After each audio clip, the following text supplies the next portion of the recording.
الحمد لله الذي أنزل على عبده الكتاب ولم يجعل له عوجا تبارك الذي جعل في السماء بروجا وجعل فيها سراجا وقمرا منيرا أشهد أن لا إله إلا الله وحده لا شريك له وأشهد أن سيدنا ومولانا محمدا عبده ورسوله أما بعد فأعوذ بالله من الشيطان الرجيم بسم الله الرحمن الرحيم واذكر في الكتاب إبراهيم إنه كان صديقا نبيا صدق الله مولانا العظيم مولاي صل وسلم دائما أبدا على حبيبك خير الخلق كلهم قابل صد احترام حضرت مولانا اللہ بخش صاحب دامت برکاتہم، صاحبزادہ مکرم حضرت مولانا قاری محمد عمیر صاحب، میرے محترم بزرگوں، عزیز دوستوں اور عزیز طلباء،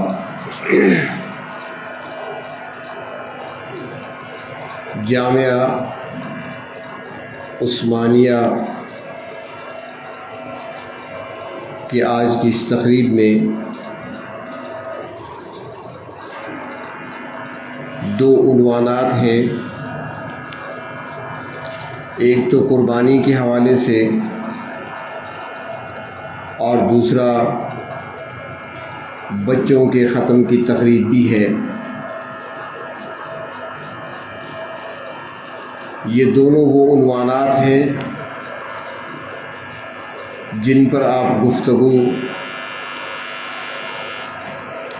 سنتے رہتے ہیں۔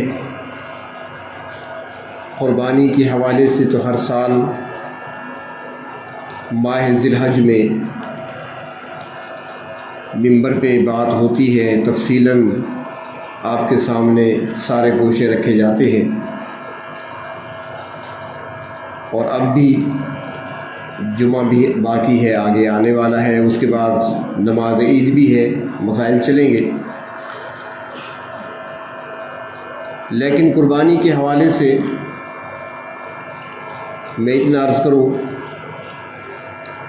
کہ یہ قربانی اللہ کے خلیل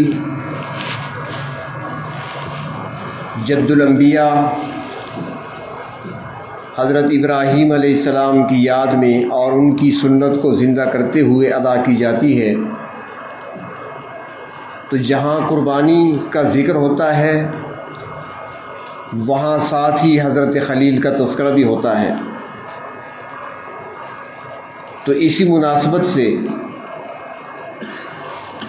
چند ایک باتیں مختصر وقت میں عرض کی جائیں گی، اور یوں سمجھیں کہ اس عنوان کی یہ تمہید ہے۔ تفسیر آپ خطبہ جمعہ میں اور نماز عید پہ سن لیں گے، اس کو تمہیدی کلمات ہی سمجھ لیں۔ قربانی کی تاریخ اتنی ہی پرانی ہے جتنا انسان اس زمین پر پرانا ہے۔ سب سے پہلے انسان جس نے زمین پر قدم رکھا وہ حضرت آدم علیہ السلام ہے، اور ان کے دور میں قربانی کا تذکرہ ملتا ہے، اور مستند حوالے سے قرآن حکیم میں حضرت ابراہیم حضرت آدم علیہ السلام کے بیٹوں کی قربانی کا تذکرہ موجود ہے۔ اس کے بعد ہر شریعت میں اور ہر امت میں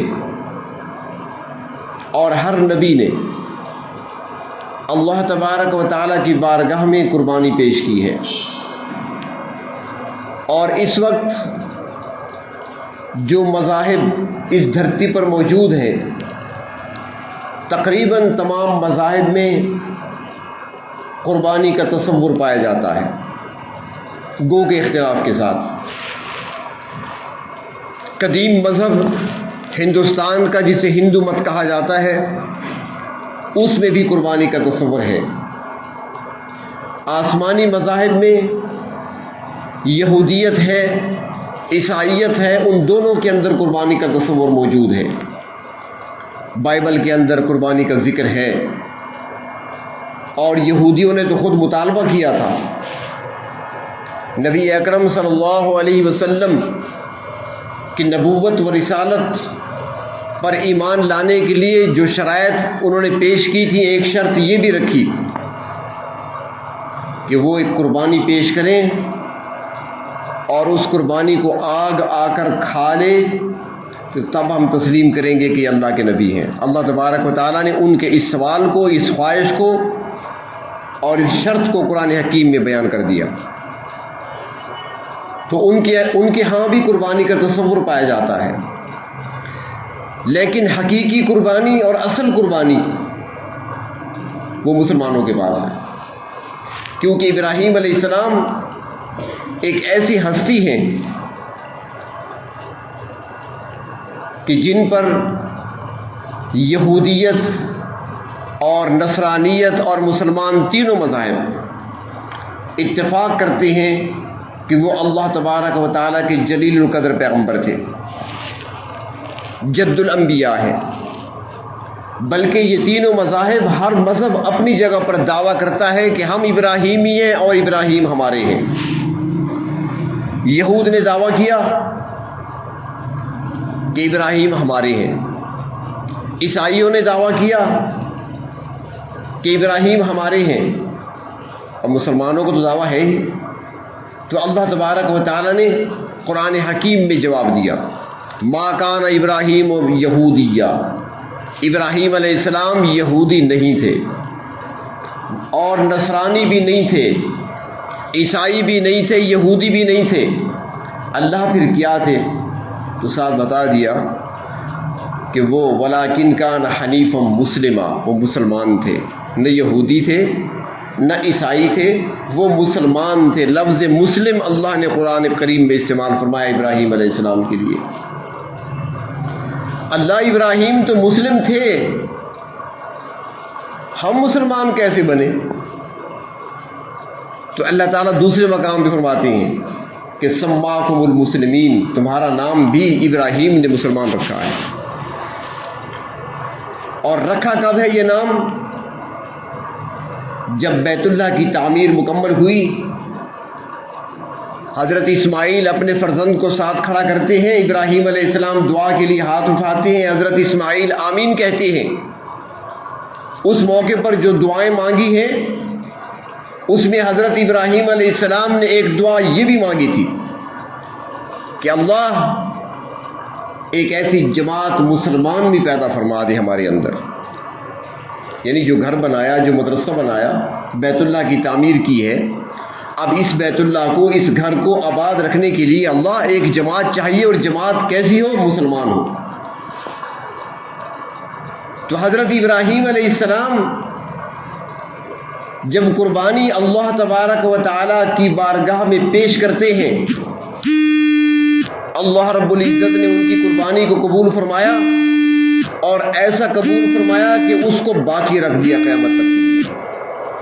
اور یہاں پہ یہ بھی عرض کروں کہ ہمیں یہ سعادت حاصل ہے کہ ہماری نسبت دو نبیوں کے ساتھ ہے۔ یہ سعادت مسلمانوں کو حاصل ہے، دو نبیوں سے نسبت رکھتے ہیں ہم۔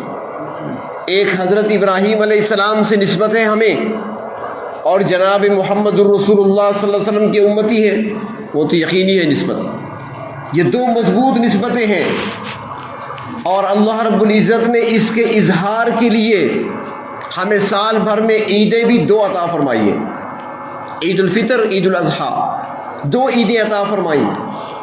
عید الفطر منائی جاتی ہے رمضان کے اختتام پر، رمضان کے روزے اس امت پہ فرض کیے گئے، اس سے قبل باقی امتوں پر روزے تھے لیکن اس ترتیب سے نہیں، کسی میں 6 مہینے روزہ، ایک دن افطار ایک دن روزہ، جیسے حضرت داؤد علیہ السلام، کسی میں 2 مہینے کے روزے، ترتیبیں مختلف۔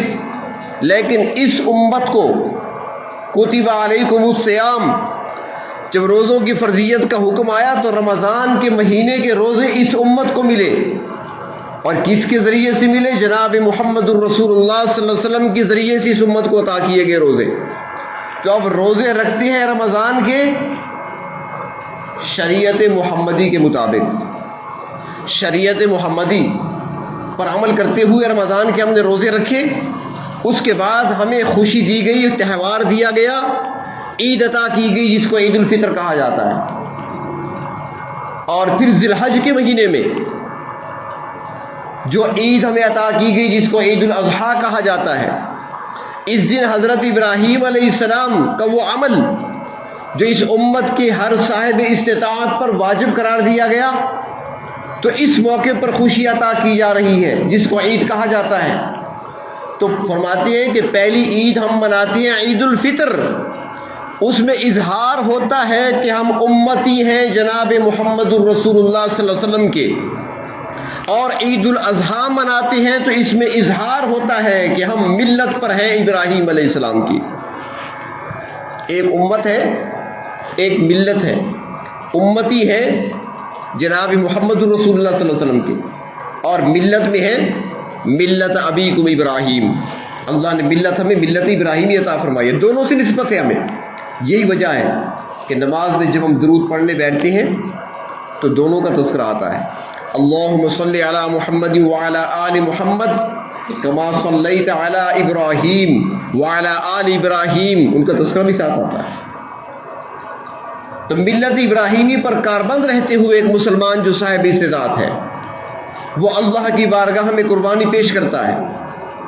ان دنوں میں اس پر کچھ اعتراضات بھی ہوتے ہیں، کچھ سوالات بھی اٹھتے ہیں، وہ ایک لمبا عنوان ہے، لمبا مضمون ہے، یہاں پر بات شاید ہوئی ہوگی یا نہیں ہوئی ہوگی، تو میں عنوان بتا رہا ہوں، اس پہ بات ہوگی کہ آج کل مختلف قسم کے نئے جو ہے وہ لوگ آتے ہیں، انٹرنیٹ کا زمانہ ہے تو ان کا علم بھی انٹرنیٹ سے ہی حاصل شدہ ہے، تو پھر وہ اعتراضات کرتے ہیں اور کئی نکتے اٹھاتے ہیں کہ غریبوں کو بڑی ضرورت ہے مدد کی، ان کی مدد کرنی چاہیے، یہ قربانی کے جانوروں پر اتنا خرچ کرتے ہیں، اتنے لاکھوں کی تعداد میں جانور مسلمان ذبح کرتے ہیں، ان کی نسل کشی ہو رہی ہے، نسل مٹ جائے گی۔ 14 صدیوں میں تو نسل نہیں مٹی، اب کیسے مٹے گی؟ اور ایک بات اصول یاد رکھیں کہ اللہ تبارک و تعالیٰ کا ایک قانون ہے، یہ نظام جو چل رہا ہے کائنات کا ایسے نہیں چل رہا، اللہ تبارک و تعالیٰ کی مصلحت اور حکمتوں کے تحت چل رہا ہے۔ اللہ رب العزت سب کچھ جانتے ہیں، کسی درخت کا پتا تک حرکت نہیں کرتا اس کے حکم کے بغیر، اور کسی درخت کا پتا گرتا نہیں اس کے علم کے بغیر، وہ سب کچھ جانتے ہیں۔ اس زمین پر اللہ تبارک و تعالیٰ کا قانون ہے کہ جس چیز کی جتنی ضرورت ہوتی ہے اللہ تعالیٰ اس چیز کو اتنا بڑھا دیتے ہیں، اور جس چیز کی جتنی ضرورت کم ہو جاتی ہے اس چیز کو اتنا کم کر دیا جاتا ہے۔ اور اس اصول کو سمجھنے کے لیے ایک چھوٹی سی مثال سمجھیں کہ ایک وقت تھا جب جنگیں ہوا کرتی تھیں، اور ان جنگوں میں گاڑیاں نہیں ہوتی تھی، ٹینک نہیں ہوتے تھے، توپ خانے نہیں ہوتے تھے، ہوائی جہاز اور لڑاکا طیارے نہیں ہوا کرتے تھے۔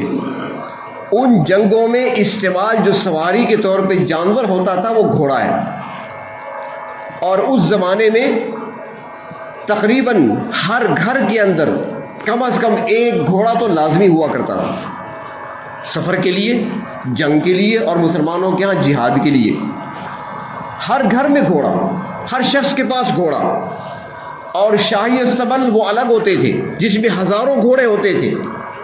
ہر ضلع میں جیسے یہاں چھاونیاں بنی ہوئی ہیں، فوجی چھاونیاں، وہاں پر گاڑیاں ہوتی ہیں، جیپیں کھڑی ہوتی ہیں، بختر بند گاڑیاں ہوتی ہیں، دوسری چیزیں ہوتی ہیں، تو وہاں اس زمانے میں گھوڑے ہوا کرتے تھے، ہزاروں کی تعداد میں چھاونیوں کے اندر گھوڑے ہوتے تھے، ان کی اپنی چراگاہیں ہوا کرتی تھی، ضرورت تھی۔ تو جب ضرورت تھی گھوڑوں کی، اللہ نے ان کی پیداوار کو بڑھا دیا تھا، اور اب جب ان کی ضرورت نہیں رہی تو کہاں ہیں گھوڑے؟ آپ کے محلے میں کتنے گھوڑے ہیں؟ کیا ان کو ذبح کر کے کھایا گیا؟ کیا انسانوں نے ان کو مارا ہے؟ کیا انسانوں نے ان کی نسل کشی کی ہے؟ کیا انسانوں نے ان کو کہیں اٹھا کر سمندروں میں پھینکا ہے؟ کوئی نہیں. اللہ تعالیٰ نے ان کی پیداوار کو کم کر دیا. تو جس چیز کی جتنی ضرورت ہوتی ہے اللہ تعالیٰ وہ چیز اتنی بڑھاتے ہیں، جب ضرورت نہیں ہوتی اتنی کم کرتے ہیں. تو جو حلال جاندار جانور مویشی جو ذبح کیے جاتے ہیں روزانہ کے حساب سے کھانے کے لیے یا بقرعید کے موقع پر ذبح کیے جاتے ہیں، جتنا اس کا استعمال بڑھتا چلا جائے گا اللہ تعالیٰ اس کی تعداد میں اضافہ کرتے چلے جائیں گے. کوئی کمی نہیں آتی. آپ نے اللہ کے قانون کو سمجھا ہی نہیں ہے، آپ نے اللہ تبارک و تعالیٰ کے نظام سلطنت کو سمجھا ہی نہیں ہے. اور دوسری بات یہ ہے کہ یہ اللہ تبارک و تعالیٰ کا ہم پر احسان ہے، خصوصی احسان ہے. 2 انعام دیے ہمیں قربانی میں، 2 انعامات بہت بڑے ہیں، ان پر جتنا شکر ادا کیا جائے کم ہے. پہلا انعام یہ کہ ہم سے پہلے امتیں قربانیاں کیا کرتی تھیں، اور ان کی قربانی کیا ہوتی، چاہے وہ جانور کی صورت میں ہوتی یا چاہے مال صدقہ کرنے کی صورت میں. ان کی قربانی یہ ہوتی تھی کہ وہ اپنے جانور ذبح کرتے، پہاڑی پہ رکھ دیتے، ٹیلے پہ رکھ دیتے تھے، ایک جگہ رکھ دیا جاتا.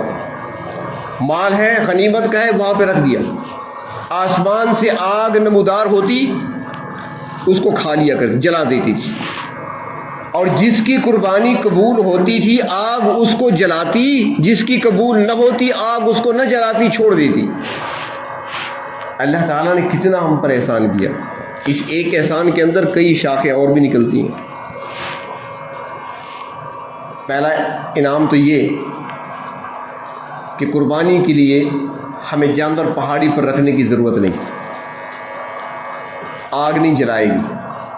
فرمایا جانور ذبح کرو، میں تمہارے جانور کو نہیں دیکھوں گا، تمہارے دل کو دیکھوں گا، اندر کیا ہے، تمہارے اخلاص کو دیکھ لوں گا، بس کافی ہے. ذبح کر لیا، اب خود ہی کھا لو، خود ہی کھا لو. اگر کسی نے سارا جانور خود کھا لیا، کسی کو بوٹی نہیں دی، تب بھی قربانی اس کی ہو گئی، کھا سکتا ہے. لیکن میرا مقصد یہ نہیں ہے عرض کرنے کا کہ آپ سارا فریج میں رکھ دیں. کھا سکتے ہیں تو کھائیں، جو نہیں کھا سکتے وہ دے دیں، اتنی آپ کو اجازت ہے. جتنا آپ کھا سکتے ہیں کھا لیں، جو باقی بچے وہ دے دیں. رکھنا الگ چیز ہے. خیر رکھا ہوا بچے کا ویسے بھی نہیں، بجلی نہیں ہوتی، بے فکر رہیں. باپ والے زیادہ دن آپ کو نہیں کھانے دیں گے. کوئی اور زمانہ ہوتا تھا بقرعید کا گوشت 10ویں محرم پہ پکا کرتا تھا، اب نہیں ہوتا ایسا. 2-4 دن سے زیادہ آپ سنبھال نہیں سکیں گے. اور جس طریقے پر پرانے لوگ محفوظ کیا کرتے تھے وہ طریقہ آپ کو آتا نہیں ہے، مجبوراً آپ کو خیرات کرنا ہی پڑے گا. تو یہاں پر ایک انعام تو یہ دیا کہ گوشت ہے تمہارا یا جانور ہے تمہارا قربانی کا، پہاڑی پہ نہ رکھو، آگ کے سپرد نہ کرو، خود ہی کھاؤ، ہم اجر پورا عطا کریں گے. اور اس میں دوسرا جو بڑا یہ احسان ہے اسی کے اندر وہ یہ فرمایا کہ اگر قربانی رکھی جاتی پہاڑی پر، ٹیلے پر، آگ جلاتی تو جلاتی کس کو؟ جس کی قبول ہوتی، اور جس کی قبول نہ ہوتی اس کو تو نہ جلاتی. اور ہم اگر رکھتے قربانیاں اور ہماری قربانی اگر نہ جلتی تو منہ چھپاتے پھرتے، جانور ذبح کیا ہے اللہ نے قبول بھی نہیں کیا، لوگ مذاق اڑاتے، فلاں کی قربانی قبول نہیں ہوئی، اس فقیر کی قبول ہو گئی، اس کی قبول نہیں ہوئی، لوگ مذاق اڑاتے. اللہ نے یہ بھی چھپا دیا. اس امت پر اللہ تبارک و تعالیٰ نے خصوصی احسان فرمایا، ہمارے عیبوں کو چھپایا ہے، ہمارے عیبوں پر پردے ڈالے ہیں، ستر پوشی کی ہے. تو بہر طور میں عرض کر رہا تھا کہ قربانی اللہ تبارک و تعالیٰ نے ہمیں عطا فرمائی. حضرت ابراہیم علیہ السلام کی سنت پر عمل کرتے ہوئے ہم جانور ذبح کرتے ہیں، فرمایا خود ہی کھا لو، تمہیں اجازت ہے. اور دوسری بات یہ ہے کہ اصل جو قربانی تھی وہ ابراہیم علیہ السلام نے اپنے لخت جگر کو لٹایا تھا. قربانی کا جو حکم آیا تھا وہ اللہ نے ابراہیم سے جانور نہیں مانگا تھا، بیٹا مانگا تھا. اصل جو قربانی ہے وہ انسانی جان کی قربانی ہے. اللہ تعالیٰ نے ابراہیم علیہ السلام سے انسانی جان کی قربانی مانگی تھی. ابراہیم اپنے لخت جگر کے گلے پہ چھری رکھ دو، اسماعیل کو میرے راستے میں قربان کر دو. انسانی جان کی قربانی اللہ نے مانگی تھی اور ابراہیم علیہ السلام اس کے لیے تیار ہوئے، بیٹے کو ساتھ لیا، چھری ساتھ لی، مینا کے میدان میں آئے، بیٹے کو لٹایا، گلے پر چھری رکھ دی. اللہ کے حکم کی تعمیل میں. اور اللہ تبارک و تعالیٰ نے حضرت ابراہیم علیہ السلام کی قربانی کو قبول تو کر لیا، لیکن اس کا بدل دے دیا جانور کی صورت میں. جنت سے مینڈھا آیا، اس کو لٹا دیا گیا، مینڈھا ذبح ہوا، اسماعیل کو بچا لیا گیا. تو اصل قربانی کس کی تھی؟ انسانی جان کی. اور اللہ نے قبول کر لی قربانی، لیکن اس کا بدل عطا کر دیا. اب جو جانور ہم ذبح کرتے ہیں، یہ اصل انسانی جان کی جو قربانی تھی اس کا یہ بدل ہے. یہ جانور کی قربانی اصل نہیں، اصل انسانی جان کی ہے، یہ اس کا بدل ہے. اور انسان کے دل میں اس وقت ہونا چاہیے پروردگار آپ نے جانور کا حکم دیا، میں نے اس کے گلے پہ چھری رکھ دی. اگر اللہ آپ کا حکم آتا کہ اپنی جان قربان کر دو تو میری جان بھی حاضر ہے. قربانی کی روح یہ ہے، انسان تیار رہے ہر وقت. اللہ آپ کے حکم پر سر تسلیم خم ہے.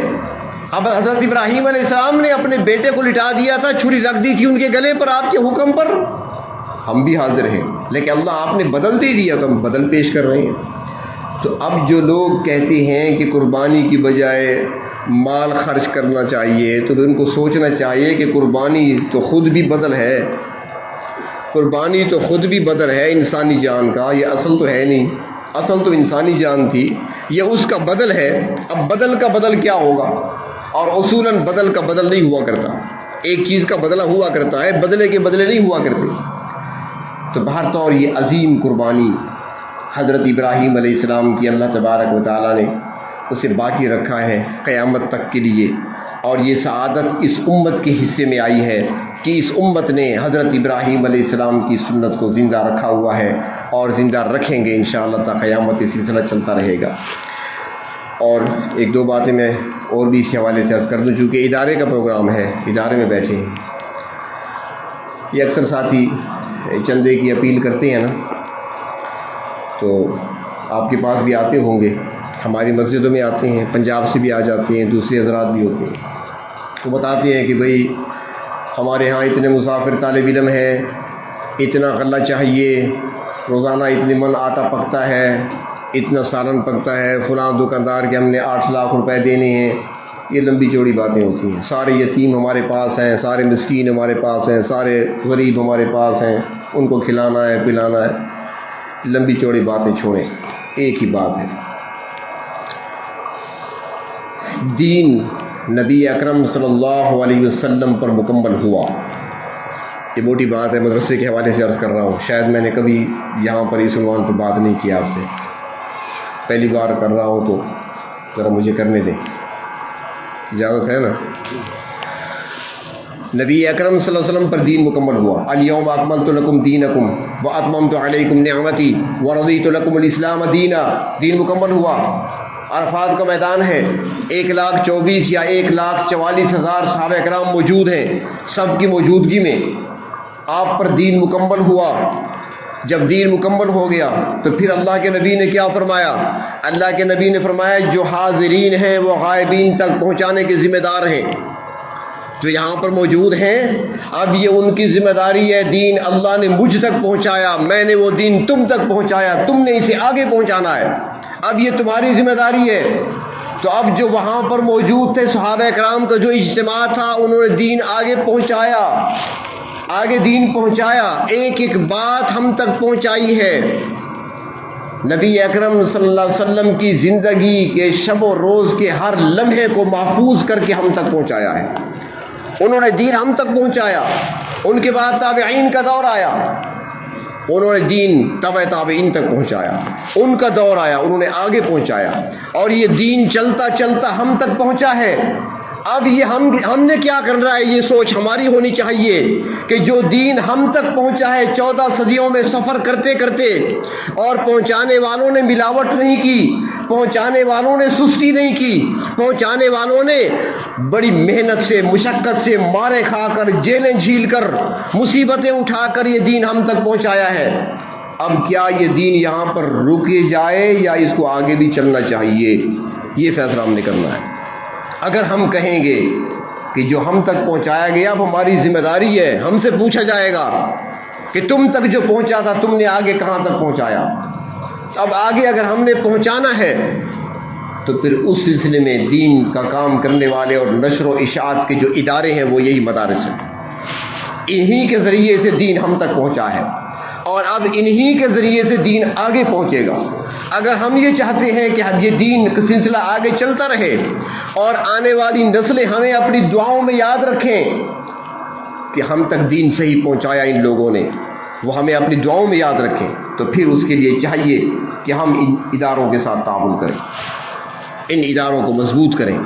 ادارے مضبوط ہوں گے، اداروں کے ساتھ ہم تعاون کریں گے، سلسلہ چلتا رہے گا. اگر ہم نے تعاون روک دیا، یہ نہیں کہ لوگ بھوکے رہ جائیں گے، کوئی بھوکا نہیں رہے گا. ایک بات یاد رکھیں، ہم اگر تعاون نہیں کریں گے بھوکا کوئی نہیں رہے گا.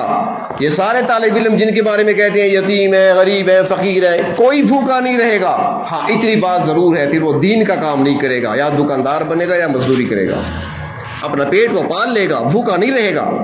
مجھ سے اور آپ سے مانگنے اور سوال کرنے نہیں آئے گا، اپنا پیٹ بھی پال لے گا، اپنا گھر بھی پال لے گا، لیکن دین کا کام پھر نہیں کر سکے گا. اور اگر ہم نے دین کو آگے پہنچانا ہے آنے والی نسلوں تک، تو پھر یہ ہماری ذمہ داری ہے کہ اگر خود ہم نہیں کر سکتے، مسند پر بیٹھ کر اگر حدیث اور قرآن کا درس نہیں دے سکتے، مدرسے میں بیٹھ کر اگر ہم پڑھا نہیں سکتے، تو ہم پڑھانے والے اور درس دینے والوں کے ساتھ تعاون کر کے ان کے ہاتھ مضبوط تو کر سکتے ہیں. تو اس لیے ان کے ساتھ تعاون ہونا چاہیے. ہم جب تعاون کریں گے تو یہ سلسلہ چلتا رہے گا. اور قربانی کے موقع پر ویسے بھی کھالوں کے ریٹ تو نہیں ہیں آج کل میرے خیال میں، تو میں یہ نہیں کہوں گا کہ لازماً آپ کھال میں سے حصہ نکال کر دیں. اس میں یہ ہوتا ہے نا، بعض اوقات یہ بھی ہوتا ہے کہ 6-7 آدمی اکٹھے ہیں نا، جانور بڑا لیا، تو جو ایک ان میں سے کہہ دیتا ہے کہ بھئی آپ نے یہ کھال چمڑے کے پیسے کہاں دینے ہیں؟ میں نے تو عثمانیہ میں دینے ہیں، میرا 100 روپیہ اپنا دے دو. بھئی 100 نہیں لینا، آپ نے 700 وصول کرنا ہے. مبلغ بھی بن جاؤ نا. یہ ادارہ کسی فرد کا نہیں ہوتا، سب کا ہوتا ہے. یہ ادارہ ہم سب کا ہے، ہم سب کا اس میں حصہ ہے. دین ہم سب کا مشترکہ ہے. ان اداروں کے ساتھ تعاون سب نے کرنا ہے. یہ مقصد بھی نہیں ہے کہ ہر بندہ ممبر پہ بیٹھ جائے، ہر بندہ پڑھانے بیٹھ جائے. نہیں، ڈیوٹیاں تقسیم ہے. پڑھانے والے کی اپنی ڈیوٹی ہے، ممبر والے کی اپنی ڈیوٹی ہے، مصلی والے کی اپنی ڈیوٹی ہے، جو کچن میں کام کر رہا ہے اس کی اپنی ڈیوٹی ہے، جو تعاون کرنے والے معاونین ہیں ان کی اپنی ڈیوٹی ہے. ہر ایک نے کام کرنا ہے. یہ سارا نظام مل کر ایک منظم طریقے سے ہی چل سکتا ہے. تو اس کے لیے ہم تعاون کریں اداروں کے ساتھ. بلکہ اہل محلہ تو اگر کرنا چاہیں تو بہت کچھ کر سکتے ہیں. کہیں پر پنجاب میں ایک جگہ دیکھا تھا، بڑا اچھا نظام تھا ان کا، بڑا محلہ تھا. انہوں نے ترتیب یہ بنائی تھی، ہر گھر میں آپس میں انہوں نے مشورہ کیا تھا، ایک ترتیب بن گئی تھی ان کی، اور بہت پہلے سے بنی ہوئی چلی آ رہی تھی. وہ یہ تھی کہ گھر میں جب وہ کھانا پکاتے کہ مدرسے کے جو طالب علم ہیں وہ کہتے ہیں ہمارے اپنے بچے ہیں، تو ایک بچے کا کھانا اس کا آٹا حصے کا الگ کر لیتے تھے. ایک پاؤ آٹے میں سے 2 روٹیاں میرے خیال میں بنتی ہیں شاید. یہ 8 روٹیاں دیتے ہیں نا شاید، جو بازار میں بکتی ہیں کلو کی 8 روٹیاں دیتے ہیں. 2 روٹیاں، ایک پاؤ آٹا روزانہ کا وہ الگ کر لیتے تھے. یہ مدرسے کا جو میرا بیٹا ہے نا اس کے لیے، ہمارے بیٹے ہیں سارے، ہماری اولاد ہیں، ایک اس کے لیے الگ کر دیا. اب ایک پاؤ جب روزانہ الگ کیا جائے تو یہ مہینے کا کوئی 7.5 کلو 8 کلو بنتا ہے. 8 کلو آٹا ایک گھر میں بنا. اگر 10 گھر بھی ایسا کرنے لگے تو یہ 80 کلو آٹا بن گیا. 80 کلو آٹا بن گیا. اس طریقے سے آپ چائے بناتے ہیں تو 1 چمچ چینی کے الگ کر لیں. یہ مدرسے کے طالب علم ہمارے اپنے ہیں، ایک بچہ میرا ہے بس، 1 چمچ اس کی. اب یہ 1 چمچ کرتے کرتے مہینے میں 30 چمچ بن جائیں گے، اور پھر ان کا وزن کر کے دیکھ لو کتنا بنتا ہے. تو تعاون کی کئی صورتیں ہوتی ہیں اور ہم یہ کر سکتے ہیں. اور دوسری بات، ایک چیز اور میں عرض کرتا ہوں، اس کو آپ آزما لیں. جو سرکاری ملازم، جو پینشن لینے والا، اگر یہ کہتا ہے کہ میری پینشن یا میری تنخواہ، میری سیلری پوری نہیں ہوتی، ہر مہینے مجھے مہینے کے آخر میں ادھار لینا پڑتا ہے، برکت نہیں ہے میری کمائی میں، تنخواہ آتی ہے چلی جاتی ہے، پتہ نہیں چلتا کہاں چلی گئی، 15 دن گزرے تنخواہ ختم، ہزاروں آتے ہیں پتہ ہی نہیں چلتا. ایک ٹوٹکا بتاتا ہوں، آپ اس پہ عمل کریں اور پھر جو نتیجہ سامنے آئے مجھے بتانا ضرور. اس کا حل یہ ہے جب آپ کے ہاتھ میں سیلری آئے، منتھلی تنخواہ آپ کے ہاتھ میں آئے، لے لیں۔ دکاندار کا حساب چکانے سے پہلے، اپنی بیوی کو جیب خرچ دینے سے پہلے، خرچ کرنے سے پہلے جتنی آپ کے ہاتھ میں آئی ہے اس میں سے سب سے پہلے ایک حصہ نکال کر اپنے ادارے کو دے دیں، مدرسے کو دے دیں۔ وہ چاہے 100 روپے، چاہے 50 روپے، جتنا دل ہوگا آپ کو۔ میں نہیں کہتا کہ آپ اس میں سے 5000 نکالیں، 10,000 نکالیں، 2000 نکالیں، نہیں، آپ بے شک 100 روپے نکالیں، جتنا بھی نکال سکتے ہیں اخلاص کے ساتھ۔ وہ اس میں سب سے پہلے الگ کر کے ادارے میں دے دیں، اس کے بعد اس تنخواہ کو خرچ کریں، اور جب مہینہ مکمل ہو تو مجھے بتائیں ضرور پھر کہ کتنی برکت آپ نے دیکھی۔ اللہ تعالیٰ دکھائیں گے آپ کو، آخرت میں تو ملے گا۔ یہ دو چیزیں ہوتی ہیں، ایک ہوتا ہے اجر، ایک ہوتا ہے اثر، یہ دو چیزیں ہیں۔ ہر نیکی کا اجر آخرت میں ملے گا، اور ہر نیکی کا اثر دنیا میں ظاہر ہوتا ہے۔